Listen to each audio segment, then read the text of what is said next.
Some things you call just the way I am are actually wounds you learn to live with. 1. You call it I don't like asking for help, but it's actually the fear of being let down again. 2. You call it I'm too independent, but it's really survival mode, disguised as strength. 3. You call it I don't get attached, but it's emotional numbness from being hurt too deeply. 4. You call it I don't trust easily, but it's the mind remembering the betrayal you never healed from. 5. You call it I prefer to stay quiet, but it's the fear of being dismissed, judged, or misunderstood. 6. You call it I'm always busy, but it's a trauma response to avoid stillness, because silence makes you feel too much. 7. You call it I don't need anyone, but it's the fear of depending on someone who might leave. 8. You call it I'm private, but it's the fear of giving people the ammunition to hurt you again. 9. You call it I don't do conflict, but it's the trauma of growing up around anger or chaos. 10. You call it I'm strong, but sometimes it's exhaustion wearing armor.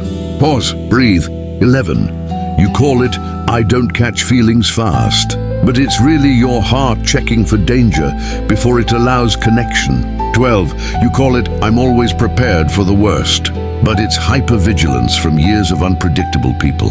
13. You call it I don't celebrate too early, but it's the fear of joy because joy once came with pain. 14. You call it I don't argue, but it's your nervous system avoiding anything that reminds it of past chaos. 15. You call it I hate surprises, but it's the discomfort of losing control when control once kept you safe. 16. You call it I move on quickly, but it's emotional detachment built from being forced to let go too soon. 17. You call it I don't like attention, but it's the fear of being visible in a world that once punished your existence. 18. You call it I hate depending on people, but it's the wound of being disappointed by the people you needed most. 19. You call it I like being alone, but it's your mind finally feeling safe where there's no threat. 20. You call it I don't feel anything anymore, but it's emotional fatigue, the body's last line of self-protection. Because the truth is this: you're not broken, you're healing. And the moment you start questioning these personality traits is the moment you begin finding the real you beneath the wounds. Subscribe for more growth and healing tips.